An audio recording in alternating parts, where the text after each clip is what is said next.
Okay, hello everyone, and welcome to the first session of Linux Essentials, version 1.6, recommended by the Linux Professional Institute.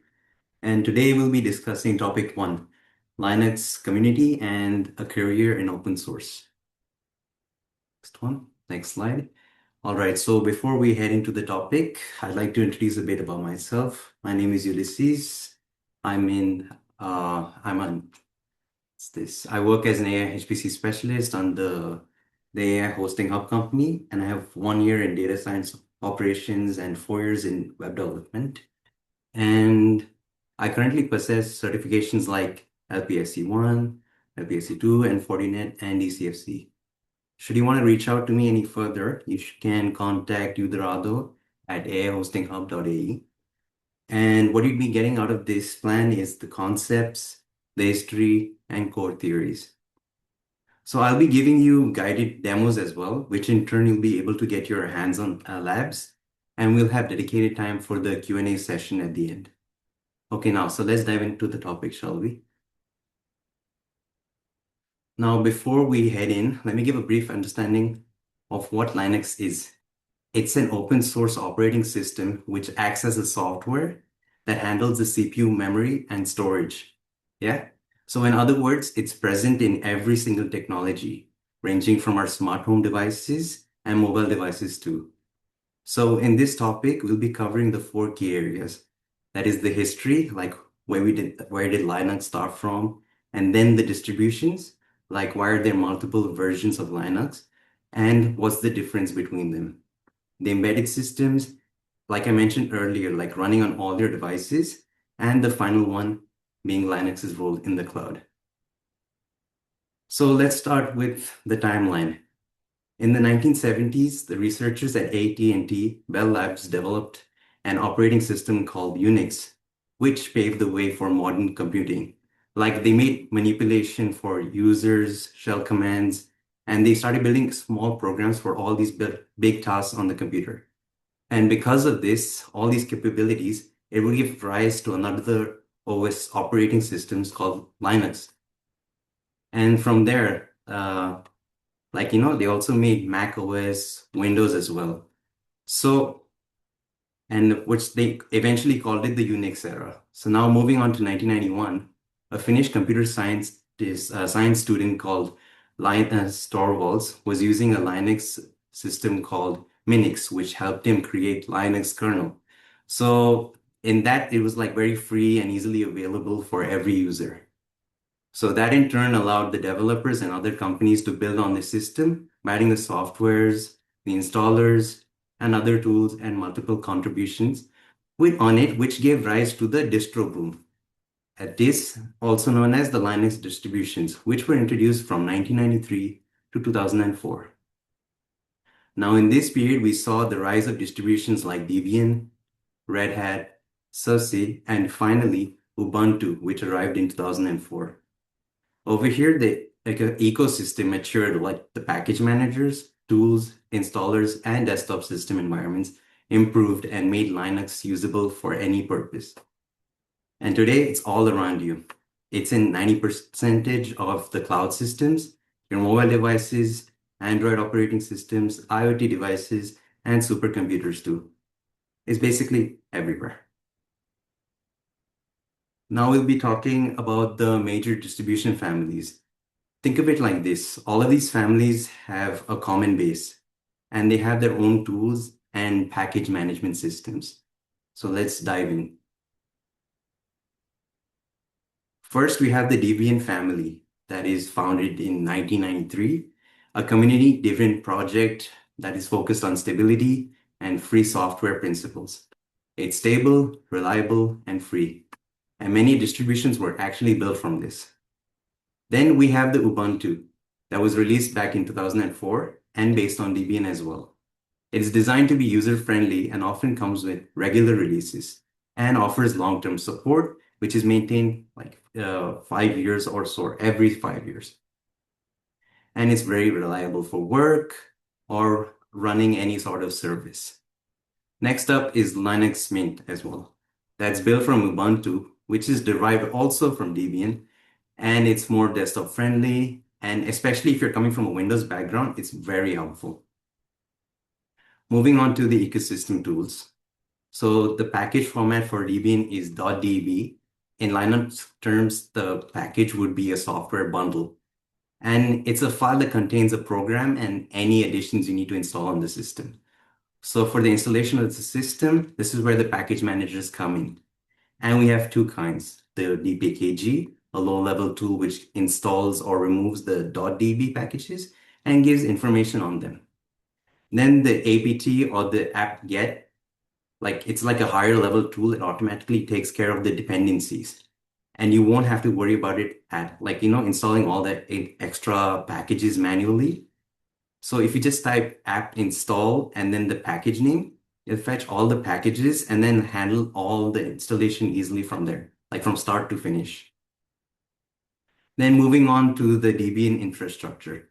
So like we have all these repositories and the PPAs. So these repositories are like online libraries of like official software, right? Like GitHub and everything. So they're like reliable sources. So that's where all the source code is kept. And then there's the PPAs, the personal package archives. In this, you can add the extra sources and software that are available and like in all the official, that aren't available in the official repositories. So you won't get them there. Yeah. Okay, so in this next slide, we'll talk about the Red Hat family that is used in business servers and many production systems. So now we'll be talking about the core distributions as well. So we have RHEL, that is the Red Hat Enterprise Linux, which is Red Hat's enterprise operating system that contains a subscription model, like long-term support of like say 10 years. It's very reliable, it's stable. Then we have CentOS, which is a community version of RHEL. It's like it used to be identical to RHEL as well, but now it gets all the updates and the tests before getting into RHEL. So it's like, and then the next one is Fedora, which is a fast-moving project where new features and updates are tested. And once they're stable, they get added to RHEL. Now, tools and architecture. The main package managers are the .lpm is the low-level one and the yum DNF for higher level tools. That'll take every dependency and installation, like they'll make it very easy to use. So, and for security, the packages are signed with the GPG keys, making sure that your system is safe and hasn't been tampered with. So Red Hat also tracks the dependencies to prevent the conflicts and keep the system stable. And now the SUSE family, pronounced SUSE actually, also known in Europe, like widely in Europe, and the large organizations for their Linux distributions and Linux enterprise solutions. So basically the full form is SUSE Linux Enterprise Server, or known as SLES. It has an enterprise grade and it's commercially supported. And the OpenSUSE is a community-driven version. The examples are Leap and Tumbleweed. And they have this very like key feature called YAST, yet another setup tool, a powerful configuration for all your system needs, be it the network, the firewall, etc., all in a single interface. So like Red Hat, they also use .rpm packages and Zypper for the command line manager. Now for the specialized distros, we have Scientific Linux, a rebuild of RHEL, and used in the physical labs for scientific work. Then task-focused distros that are built for specific purposes like security, multimedia, and education. Examples being Kali Linux for security and Party management for disk management and recovery. And then there are these others which are solely built for, research purposes and other specializations. Hope that's clear. Any questions regarding the distro topic? No, as of now, nothing. You can go ahead. Go ahead. Okay. Okay, moving on to the next topic, embedded systems. So what is it? It's a combination of hardware and software designed to perform a specific function in large systems. So it has real-time constraints as well. The constraints being that they must respond reliably and quickly, otherwise it'll lead to many issues. So why we use Linux in embedded systems? Well, a few important reasons like portability, where Linux can run on architectures like ARM or PowerPC and so on, meaning that the manufacturers can use it for any type of hardware, no matter where it is, where they are.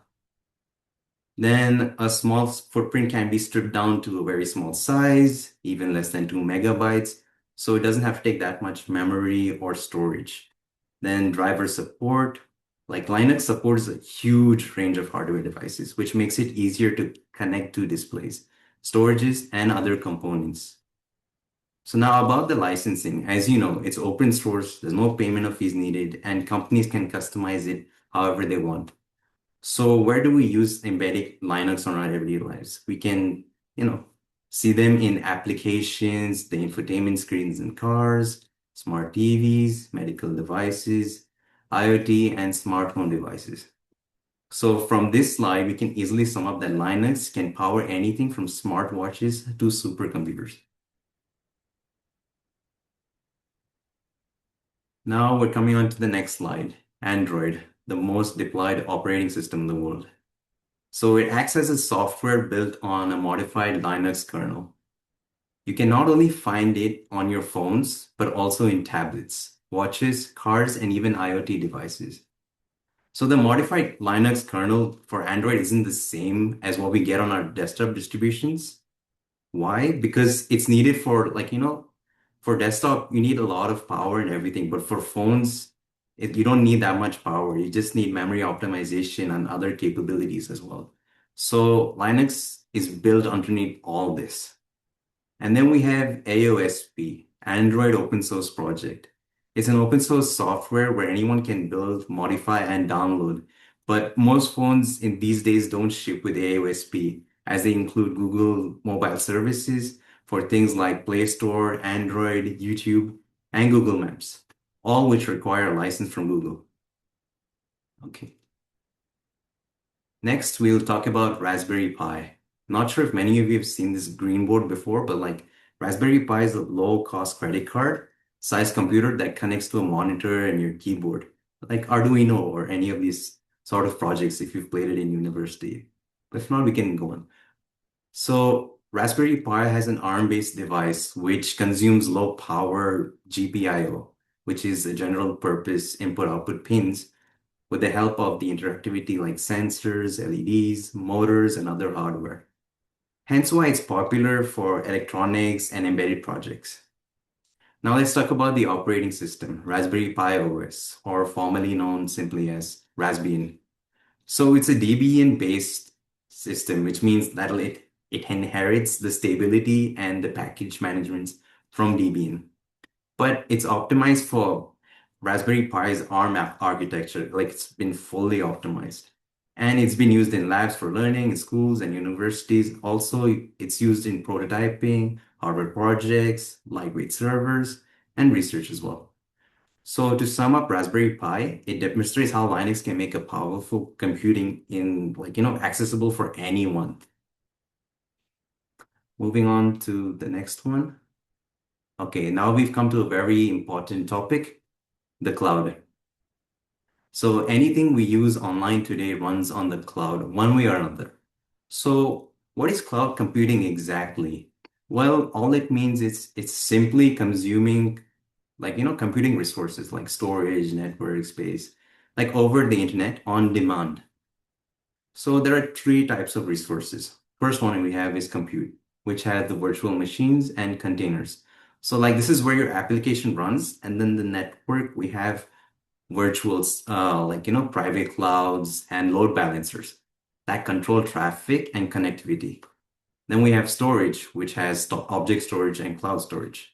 So now the two common cloud deployment methods, there are public cloud and private cloud. In public cloud, it is a shared infrastructure where multiple users can, share the same cloud provider. But on the other hand, private cloud, it has like a dedicated infrastructure for a single organization, and you cannot share with the others. So the main players being AWS, Google Cloud, and Azure as well. And you can also see that the major thing you can take notice as well is like from this diagram, you can see on my right, on your right, it's like 90% of the cloud, right? Why are they working on Linux? Why is the entire workforce on there? Because, like as I said before, it's stable, it's open source, flexible, and scalable. So even if the user can't see Linux running directly on the screen, it's already actually running on the background. Okay. And so we've come to the end of our discussion. Any doubts so far?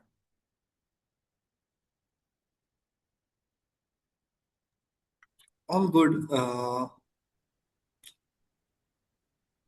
good? Okay. Okay, so now we'll discuss the key concepts of Linux evolution and the operating systems. Okay, so sorry, one sec. Yeah, why do multiple distro families exist? Like, why are there many of them? Does anyone know why? Maybe because different users like different desktop environment, maybe like that. Hmm. Yeah, yeah, desktop environment and everything like that. Any other reasons? Not sure. Okay, I'll go on then. So basically, like unlike any other, like say, it's open source, anyone can modify. And like, Windows or Mac OS, where like the company decides for you, like Linux can allows anyone to assemble the components or, to meet their specific needs. People and companies also require different problems and they require different tools too. So like you're correct. Like hence why they need multiple variations of Linux. Okay, coming to my second question. What are the key structural and functional differences between embedded systems, that is Android, Raspberry Pi OS, and general purpose Linux, that is Ubuntu and RHEL? Any brief thing you can give me?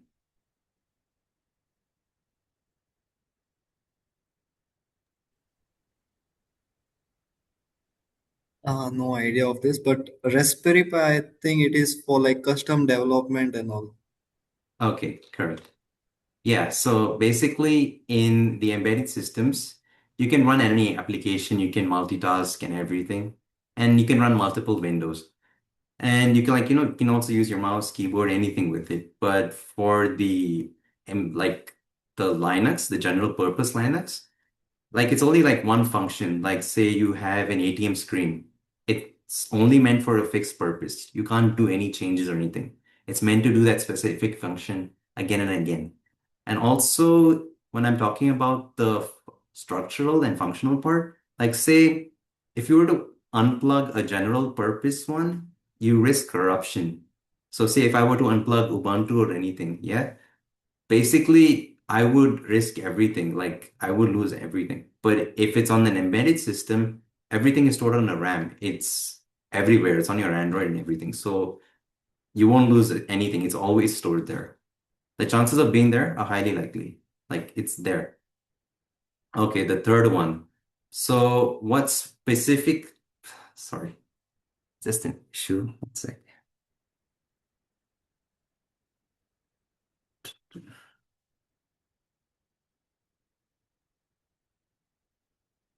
Did this part.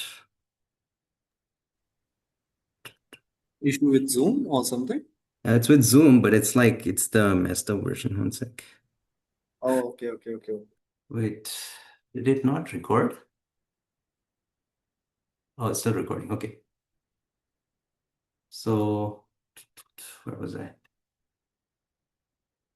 Don't go anywhere. Okay. Yeah, the third one. So, what is the specific advantages that make Linux a dominant choice for modern cloud workloads? Like, One could be like it is open source, and other one is the cost. So there is no licensing overhead. correct. Anything else? No, not sure. Maybe security as well. Yeah, that also is there. So, correct. Like what you said is correct. So it's also free, flexible, secure. It runs everywhere. It runs on any hardware. It has a massive open source, like you said, and it has systems. So it gives these cloud providers like density, like, the density, speed, and flexibility that they need as well to run these systems. So we've come to the end of the session. These are my references. So thank you for attending this Linux session. Hope you learned something out of this and Have a nice day. So thank you all for joining. Yeah, Okay. thank you, Yudi. It was Have a a nice very day. insightful session. Okay, Thanks. cool.